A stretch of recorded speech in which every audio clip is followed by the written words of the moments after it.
What is up, guys?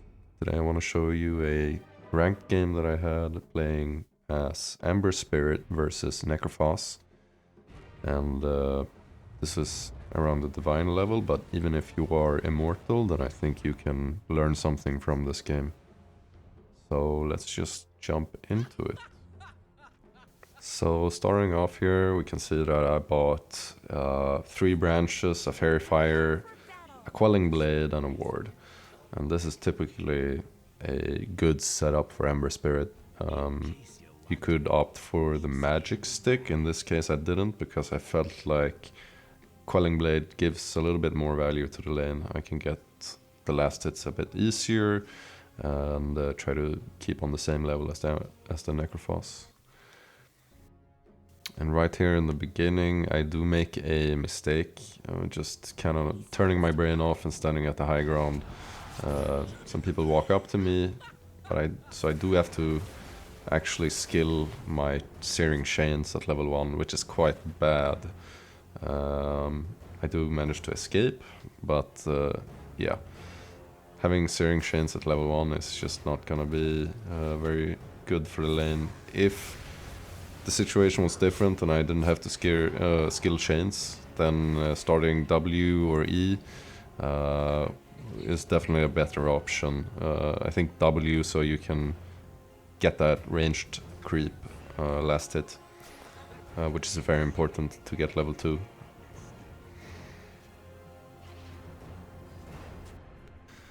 But Necrophos comes into the lane, and the first thing I want to do is try to keep the wave close to me. So I pull the creeps onto my ranged creep to get it to die faster, and I get the deny there, which is very nice. I always want to, when you're facing a hard lane, you always want to attack move the enemy hero so that the creeps come to your ranged creep and try to get the deny. Yeah. What also ends up happening is that the waves will kind of bounce back and forth, which so they crash into your tower, then they crash into Necrophos' tower, and then they come back to your tower, which will give you a very safe last hitting area under your tower. Of course, since this is a divine level, there's always things to improve on. I do end up tanking a Death Pulse here, which is not ideal. Ideally, you want to try to dodge it with your W, or at least Flame Guard it if you can't. But yeah, so far so good. We're actually sitting at equal CS, and that's a very nice outcome for a Necrophos that's supposed to dominate this lane. It's a very hard matchup, Ember Spirit versus Necrophos. But you can see here that I'm pulling into my tower, even though it makes last hitting maybe a bit harder, and I do end up dodging a Death Pulse there, which is very nice, and that's exactly what we want to try to achieve. But yeah, just last hitting under your tower, trying to get every single last hit you can, even if you have to use a spell for it. Securing one of the water runes, which is nice.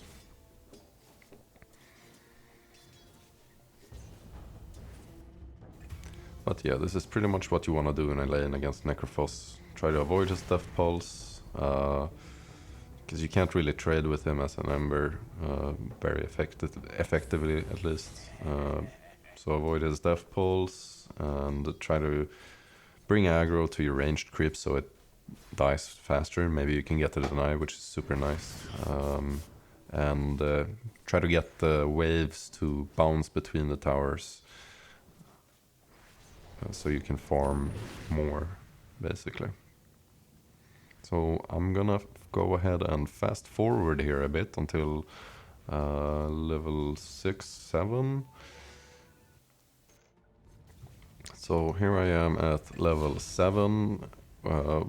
So far pretty equal in last hits and denies still. I've just been pulling the lane, or pulling the creeps so it attacks my range creeps, just farming on the tower.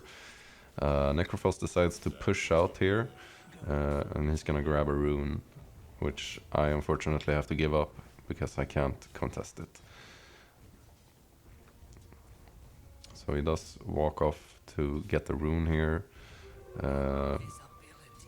A mistake I did was not really telling my team that he got an invis or that he got a rune. I didn't know he had an invis, but yeah. So what ends up happening is he goes top and gets a kill on our carry. Yeah, there we go. And in a second here I will look top. Probably should have looked a bit earlier and TP'd, but Venomancer ends up dealing a huge amount of damage on the Necro. I TP in. Necro dies before my TP gets to finish, but I see the Rubik's pretty low, so I Remnant over to him, and sloppily I get the kill. And there we go. Yeah. And now I just head back to lane. There's nothing more to achieve top. I can head back to lane, and I see the wave is pushing against me, which is nice. I can get over there and enjoy some XP. Now I'm gonna fast forward a bit again, just to kind of showcase what Ember Spirit can achieve once he has a few more levels, and what kind of pressure he can put on Necrophos. So here we are at level 9, and we did manage to get ourselves a shield rune, which is very nice, because with this we can actually kill the Necrophos. And that's what I'm planning to do here. First, my thought was just to jump in with the Remnant and hit him a bit, try to harass him. But here I activate Flame Guard and wait, and I go on him here. Waited for the Death Pulse to come, so I could arrive just after it. And we're gonna dive him under the tower here. Spectre does end up coming towards us, but I have a stick and barely made it out. Dodged the tower shot, chain the Spectre so he can't chase us, and we're out.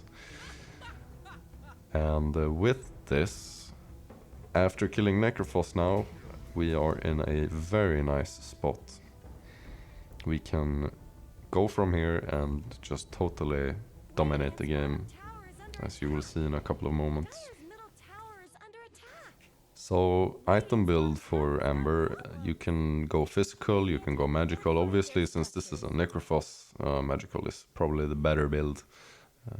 And there's a lot of different builds you can make. I probably should have bought a Urn of Shadows. And here I just want to showcase what happened in this game. How I snowballed after the Necrophos. Yeah, you can see here I'm 14-2. And just highest net worth, I believe.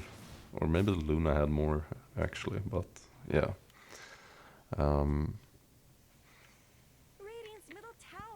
gonna talk a bit more about itemization and skill build after the video, or sorry, after the game here. But yeah, we end up dominating the game, ending the game before 30 minutes. Large part due to the fact that I solo killed Necrophos mid. Yeah.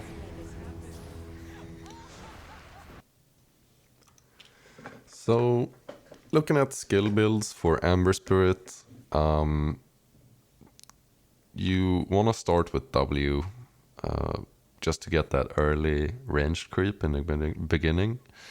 And from here you can do either your Flame Guard or your Searing Chains, but personally I think Searing Chains is a much better ability. It gives a lot more value in the early game. And for Facet, obviously you want to get Chain Gang. It's the better Facet almost every day. So yeah, you kind of want to go. What I like to do when facing off against Necrophos is 2, 1, 3. So you get 1 point in each at level 3, and then try to get max Flame Guard as soon as possible. Obviously get your ult when you're level 6, and then you max out Flame Guard, and then you max out Searing Chains. And the reason for that is that Searing Chains just has so much value compared at least to Sleight of Fist. Having Sleight of Fist is a very nice, or skilling it up rather, is very nice, but it's more important on physical damage Ember Spirit than it is on magical damage Ember. I would say, and it's not bad skilling up Sleight of Fist against other heroes. So usually against other heroes you can go Sleight of Fist, or first Searing Chains max and then Sleight of Fist, and finally Flame Guard. But in this specific case against Necrophos, I think this kind of build is the better one. And obviously you want the talent as well. When you can get that 12 damage, it's very nice to have just that extra bit of oomph on your attacks.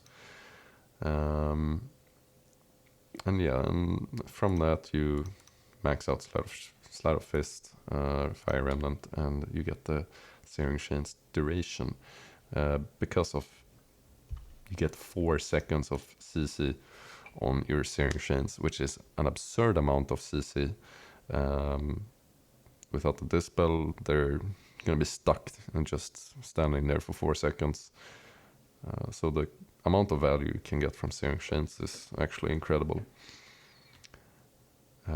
I would say the Flame Guard DPS is very nice to have, but it's not as important as that extra second that can really mean life or death for the enemy hero. And yeah, if you're going magic build, then Searing Chains damage after that at level 20, and then the level 25, it's really game dependent. 2 Sleight of Fist charges is nice to have, but so is the minus 12 seconds Remnant charge, depending on if you have Aghanim's Shard and get kills, or if you just kind of depending on the heroes that you're facing, I would say. And from that, we go into the item build. I have a guide here. It's the Tortellini guide, obviously, but I don't quite follow it. And we did see me start with something like this. Let's see here. And I had a Fairy Fire. So something like this, right? And you want to get your bottle. And from that, you get your boots, right? So you eat one of those. You can get a stick. If it's valuable in the lane, then I would say get the stick. Otherwise, you can skip it as well. Face boots is very nice to have on Ember. Just gets the movement speed and the extra damage with your Sleight of Fist gets very nice. And from here, there's a different couple of paths that you can take. You can go for the Kaya. You can go for the, what's it called? Not the Urn of Shadows, but this one, Spirit Vessel. Spirit Vessel is a great choice against Necrophos, because it reduces incoming heals by 70%, which is crazy. It's a lot of heals. So we can actually get Necrophos on here and get some stacks from him. So we have some stacks. Get him to respawn and level him up a bit.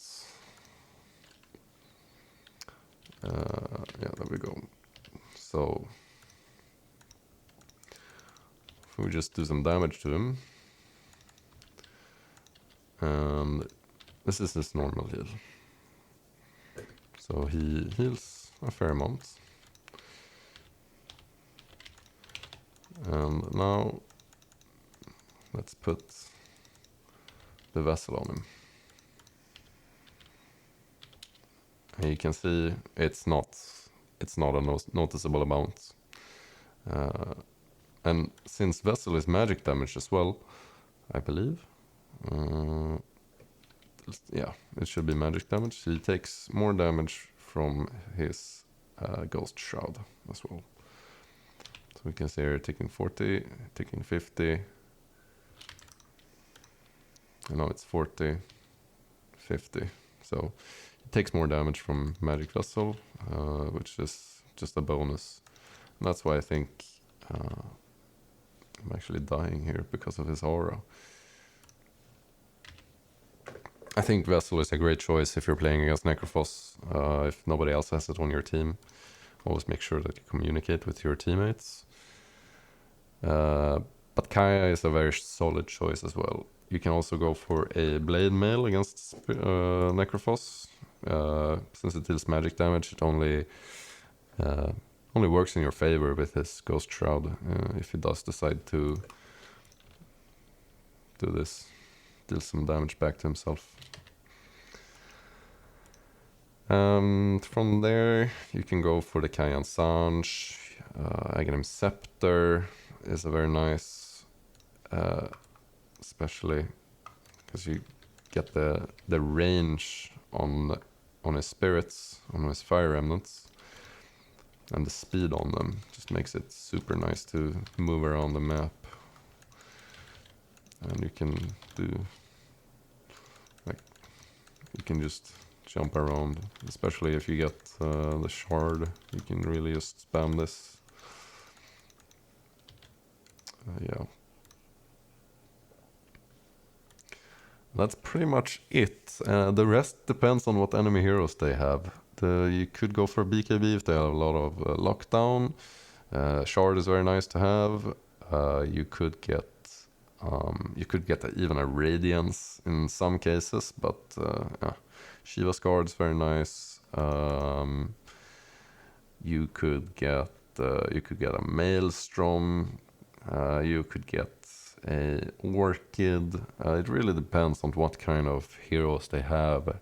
Ember Spirit is that kind of hero that can really build anything and still be decent. But I think the normal build you should probably go for every time. Blade Mail, Spirit Vessel, Kaya. Those are like 3 very important items on this hero. Blade Mail because against any hero, because with Blade Mail you just jump in, press Blade Mail, and they won't be able to attack you for 5.5 seconds. Spirit Vessel is good because it gets you some attributes, it gets you mana regen, which you need, and it gets you damage. And since you want to be moving around a lot on this hero, then getting kills and filling up those charges can be very nice. Kaya Sange gives you that extra mana pool and spell amp and mana regen. It's just a very nice item for Ember Spirit. So yeah, that's gonna be my guide on how to beat Necrophos mid, or at least how to get even with a Necrophos mid as Ember Spirit. So I hope you guys enjoyed watching this, and subscribe and like for more. Thank you.